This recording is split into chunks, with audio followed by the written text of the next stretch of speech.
Fan Talk. This is episode 5. Last episode I just did a voice recording. I didn't do an audio because it was Thanksgiving holiday, and frankly I didn't have the access to this wonderful studio that I do usually produce my videos in. I hope you guys had a wonderful Thanksgiving break. I spent zero time thinking about school, and now I am paying the price for it, but it's okay. Things are great. It's been an awesome day in sports, awesome week in sports actually, and we have a lot to talk about today. So without further ado, let's just jump right into it. But before we do that, Fan Talk, this podcast is found on Spotify, iHeartRadio, and YouTube. I film it, obviously. You can see me doing it, so you can find it on YouTube. You can find it on Spotify. You can find it on iHeartRadio. Just search Fan Talk and then Kyle Brenchley. That's L-E-Y at the end there, and find me on there. And then check out all my links. I include it down in the description below to my Instagram, to my Twitter, to all these different things. I keep my weekly NFL pick standings on Twitter. Currently, I'm 33-23 from starting in week 9, so not too bad, not too shabby. I did pretty good this week. I went 11-5 on picks, so things are going well. So go check me out on there. Okay, we're jumping into the World Cup. There's been a lot going on. There's games every day. It's just crazy. Teams are getting into the round of 16. It is awesome. So I first want to talk about the United States of America, USA. A couple episodes ago, I had my brother on, and we were previewing the game against Wales. Obviously, we knew how that went down. They tied 1-1, kind of had not the best start, but they got the draw. They got the point. The next game, they played England. And now they were huge underdogs here in this game. England, obviously, a very prestigious soccer program, very good football club. They're very good. They got the likes of Harry Kane, Robert Rashford, Jack Grealish, Maguire. They got these good players. I mean, those are the ones I know from the Premier League, but they have a really good team. The United States of America had their opportunities, as many of you know, and they ended up with a tie there. So they got another tie. They're sitting at 2 points. Going into this game against Iran, they needed to win. No tie, no loss. Only 3 points would put them through into the round of 16. And I was at Buffalo Wild Wings actually watching this game with my brother, and of course there was a bunch of other people there enjoying some buy one get one bone-in wings. And they had their opportunities. Pulisic put it in. They scored. I think it was the 33rd minute, maybe 35th minute. Maybe I think actually 38th, doesn't matter the minute, and put them up 1-0. I think the U.S. should have capitalized on a few more opportunities. I think the final score should have really been 3-0. But regardless, USA got the win. They moved on. Iran went home, Wales went home, and England and USA into the round of 16. And the USA will play the Netherlands on Saturday at 8 a.m. Mountain Time. So get up early on a Saturday morning to cheer on the United States of America. That game is on Fox, and they'll be playing the Netherlands. The Netherlands are always a good team, a good soccer club there. So overall, I think a good performance from the United States. They didn't lose a match in the first round. They scored 5 points, 3 in the win, 2 in the 2 draws, and they came in second, and they made it out of Group B, which I think everyone was projecting. I think everyone was projecting England and the U.S. to make it out of Group B into the round of 16. Those projections were true, and the United States got through. But the United States will have to make some adjustments. They will need to score. They can't afford to get down early against the Netherlands because, frankly, it's very hard to come back, especially when you're a team like the United States who really has only capitalized on 2 opportunities and have only scored 2 goals in 3 games. So they need to score more goals. They can't get down early and make substitutions at the right time. And the United States will have a chance against the Netherlands. That's all you can ask for is a chance right here in the World Cup. Because as we will soon talk about, a chance is maybe all you get. And you might not be in control of your destiny like Mexico was today. Now, if you have not been watching the World Cup, well, shame on you. But if you have been, you've been following Group C very closely to know that it was a very neck and neck with pretty much all 4 teams. Argentina was kind of on top. Argentina came back from that surprise loss against Saudi Arabia and were on top of the group. but Mexico and Poland were fighting for that second spot. And this is what happened. And this is what happened today. So, Mexico wins against Saudi Arabia 2-1. Argentina beats Poland 2-0. Poland loses the game but advances to the round of 16. Mexico wins the game but is knocked out. So obviously in soccer, when they do the point system with draws and with wins, sometimes you have the same amount of points, in which Poland and Mexico ended with the same amount of result points. So then you have to do tiebreakers and you have to go down and break things down. You guys probably know much more about this than I do, so I'll just stop explaining there. But essentially, the goal differential was the bottom line here. And Mexico needed to score 3 goals because Poland was down 2, and they did not. And Saudi Arabia got that goal back, and Poland advanced, and Mexico did not. What was interesting, though, is that at a certain point during the game, the tiebreaker, so there's 7 tiebreakers if you're tied on points. There's like 7 steps.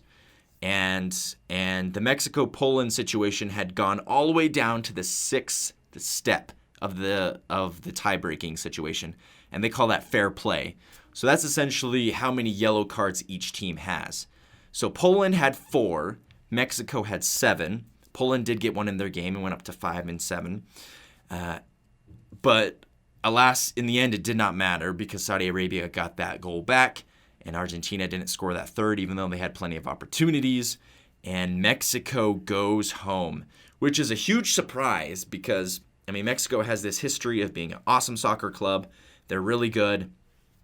They've always done fairly well. They've always shown up, but they will not be advancing to the round of 16, and they will be going home on a heartbreaking loss. Well, they won, but they lost as well.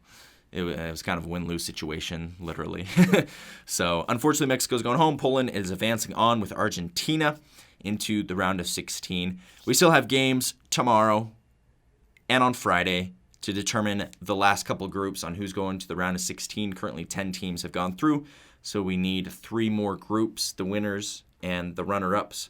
So these next couple days will be super awesome. If you're an early bird or if you just love soccer, get up early and watch some awesome World Cup soccer and see who can get into the round of 16. Again, United States got through. They're playing the Netherlands on Saturday morning, 8 a.m. Mountain Time on Fox. Go check it out. Okay, I want to mention a few things here.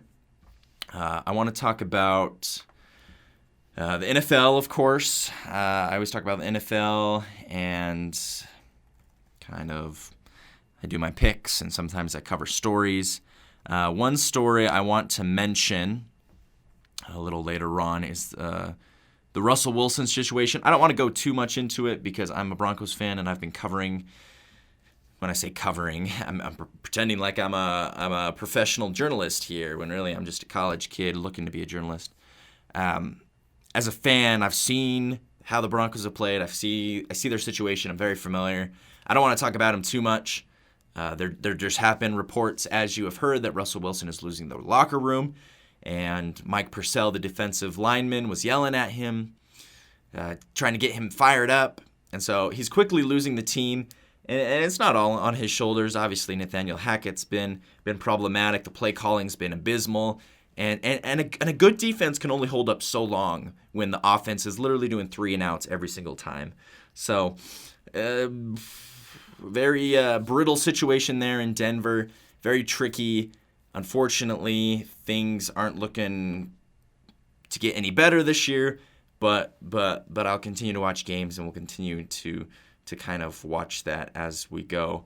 All right. So looking at, I want to talk about the college football rankings real quick because we're getting close to the end of the season. We're getting to championship weekend. And this is currently the top 6 right now for the college football playoff rankings. And I'll kind of give you my thoughts.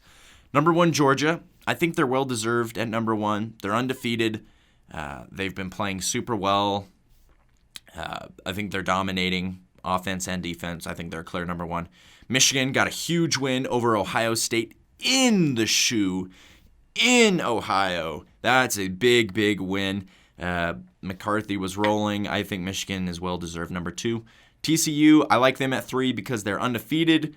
They're going to go to the Big 12 championship, and if they win the Big 12 championship, I think they in. If they lose, I think they're on the outside looking in. And then number 4, they have USC right now. Again, same thing. I think USC stays in the college football playoff if they win the Pac-12 championship against Utah on Saturday. If not, then I think Ohio State gets in, and then Ohio State's number 5, and then number 6 is Alabama. I don't think Alabama gets in at all. Not this year. They have 2 losses, so I think they're on the outside looking in. So I think Georgia, Michigan, TCU, and USC top 4. I think that's a pretty good top 4 right now. USC only gets in if they win. TCU only gets in if they win. Or if they lose and USC loses, then they stay and Ohio State gets in as well. But it'll be exciting. Championship Saturday. A lot of good things going on in sports. We're real excited for that. Okay, now moving on to the NFL. I want to talk a little bit about the playoff picture first, and then I'll make my picks, and we'll call it a day. So let's look at the current NFL playoff picture. Let's start with the AFC. So currently, number 1 seed, we have the Kansas City Chiefs. No surprise there. They'll get the round bye if things hold up. Of course, there's still 6 more weeks left in the season. Number 2 seed, we have Miami. They're atop the AFC East right now at 8-3. 3rd seed is Tennessee. 4th seed is Baltimore. And then 5th is Buffalo. 6th is Cincinnati. And 7th is the Jets, with a couple teams on the outside looking in, like New England, the Chargers, and heck, even Indianapolis, Cleveland, Vegas. All these teams are still technically in the picture. But that's the current AFC picture right now. NFC is really going to be interesting because, as we've talked about throughout the season, many of these teams haven't proven themselves yet in the playoffs. So we'll see how that goes. Current number 1 seed is Philadelphia, 10-1, best record in the NFL. 2nd seed is Minnesota. 3rd is San Francisco. And 4th is Tampa Bay, all topping their divisions. 5th seed is Dallas, 6th is New York Giants, and 7th is Washington. So currently the entire NFC East is in the playoffs right now, which is crazy. I don't even remember the last time that happened. If you do, let me know down in the comments on YouTube, or shoot me a text or a DM on Instagram, because I would love to know. But those are the current playoff pictures right now. I kind of like these. These would be kind of fun. It will be interesting to see NFC East. I do think at least one of those teams falters and does not get in. Atlanta's still knocking on the door with Tampa Bay, so there's a good chance Atlanta can get in.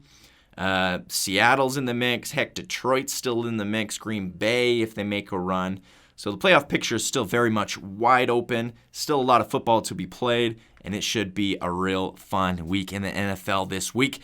Let's get to my picks. I've been doing pretty well so far, so let's keep up the streak. First game, Thursday Night Football, Bills and Patriots. This game is in New England, and the Patriots defense has played really well. I thought they played very well against the Vikings team. They had that unfortunate call, Hunter Henry touchdown that was called back, and Justin Jefferson was just going off. It's hard to beat the Vikings when that guy's going off for 2 touchdowns and over 200 yards. So it's crazy. I think the Bills win this one on the road against the Patriots. I just think Josh Allen, even though he's been struggling, I think that he's just a more talented quarterback than Mac Jones by far. And no question about that. That is kind of silly for me to have to say that out loud. And I think the Bills' defense is good. I think the Bills win this one because there's a lot on the line. Bills currently are not atop the AFC East. The Dolphins are. And so the Bills really want that number 2 seed at least. And they want that 1 seed. They want that home field advantage against Kansas City come January. So I'm going to say Bills over Patriots. Next game, we got the Packers at the Bears. Aaron Rodgers went out with injury in the game against Philadelphia. Jordan Love stepped in, played pretty well, looked pretty good, silenced a lot of critics. But he's projected to come back. Aaron Rodgers is projected to come back, and they're playing the Bears. He owns the Bears. Justin Fields has kind of been shaken up. Trevor Siemian didn't do much. I think Aaron Rodgers, simply the fact that he's beaten the Bears pretty much his entire career, I think he wins this game against the Bears, who are a struggling team. Falcons at Steelers. Oh, Steelers at Falcons, actually. This game's in Atlanta. A couple weeks ago, I said I don't believe in this Atlanta team at all, and I still don't, but they're in the NFC South, and all the teams have a losing record, and Tampa Bay is currently on top. Falcons played pretty well against Washington. They had that goal line interception at the end of the game, which is unfortunate. They could have won that game. Steelers, Kenny Pickett's kind of finding maybe his footing a little bit. Played fairly well, beat the Colts in Indianapolis last week. I'm gonna pick the Falcons to win this one. I'm gonna say Falcons at home over the Steelers. Next game, Jets at Vikings. This game will be fun because Mike White is now the quarterback for the Jets, and he played pretty well against the Bears. But it's in Minnesota. Kirk Cousins to Justin Jefferson, too much to handle. Vikings win this one. Jaguars at Lions. Jaguars, Trevor Lawrence had a little Clemson vintage moment in him as he takes down the Baltimore Ravens last week on a thriller. Lions put up a good fight against Buffalo. Buffalo had to beat them by a field goal at buzzer. This game's in Detroit. I think Detroit wins this one and rolls. The Detroit Lions are playing pretty well right now. Next game is Titans at Eagles. This game's in Philadelphia, and the Eagles are rolling. Jalen Hurts is killing me in fantasy every single time I play him. I say Eagles win this one over the Titans, so give me the Eagles. This next game is probably the most underwhelming game of the week. We got the Browns visiting the Texans. Well, I should say underwhelming on paper, but Deshaun Watson is projected to come back and play against his old team in Houston. They'll probably boo him because Deshaun Watson is a massage weirdo. But I picked him up in one of my fantasy leagues just to see if he'll do well. He didn't play super great in the preseason. They're playing the Texans. I think the Browns win this one solely because the Texans have so many question marks. Browns get this one. Deshaun Watson beats his old team in Houston. Next game, Commanders and Giants, a game of the NFC East. Both teams are currently in the playoff picture right now. I like the Commanders to upset the Giants. I say upset because the Giants have a better record and it's in New York. I say Commanders win this one. Taylor Heineke outperforms Daniel Jones, and the Commanders move up in the rankings. Broncos at Ravens. Now, Broncos have hit rock bottom. They lost to the Panthers. They've lost to the Raiders twice. They've beaten the Houston Texans, the worst team in the league, so that means nothing. The game's in Baltimore. Baltimore has been struggling, but Broncos' struggles are just too much. Even though Lamar Jackson currently is questionable with an injury, I think regardless if Lamar Jackson plays or not, the Denver Broncos won't get it done, and the Baltimore Ravens win this one. 49ers and Dolphins. Now, this has potential to be the game of the week. The game is in Santa Clara for the 49ers. I like the 49ers to win this one. I say this because they just have such dynamic players on both sides of the ball. And the Dolphins, they're a great team as well. But the defense is really going to be locking down Waddle and Tyreek Hill and disrupting and getting after Tagovailoa. So I'm going to say 49ers at home.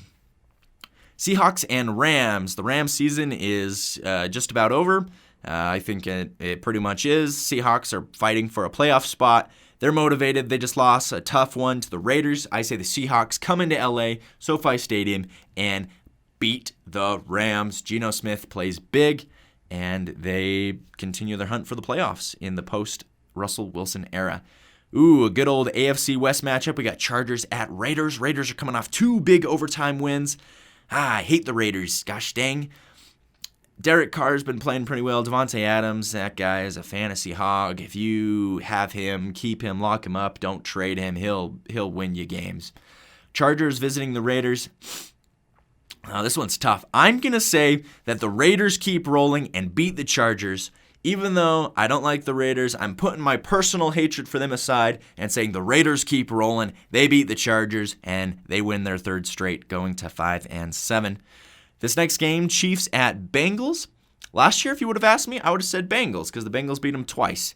I'm going to say Chiefs this year because Patrick Mahomes is red hot and he's fiery. He wants to keep that number 1 seed. He doesn't want Buffalo stealing it.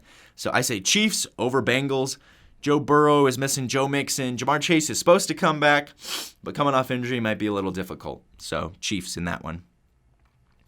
Sunday night game, Colts at Cowboys. Cowboys all the way. The Colts are lucky to have 4 wins at all and a tie.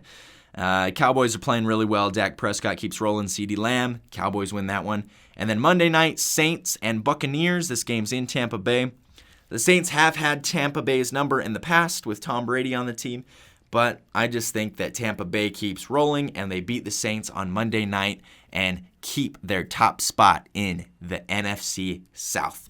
So those are my picks for NFL this week. If you guys have any critiques or any comments, please let me know down in the comments below. As always, I post my overall rankings on Twitter at KBrench.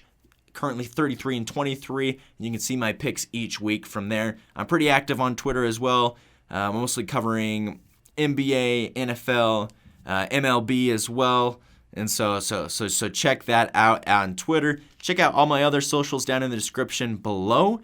And as always, you can find this podcast on Spotify, iHeartRadio, and YouTube by searching Fan Talk by Kyle Brenchley. All right, cheer on the USA. They're playing this Saturday. Beat Netherlands. And enjoy some college football and NFL this weekend. Happy holidays. It's almost December. Things are heating up on the field, but getting cold outside. So enjoy the moment. Thanks, guys, for listening to this week's episode of Fan Talk.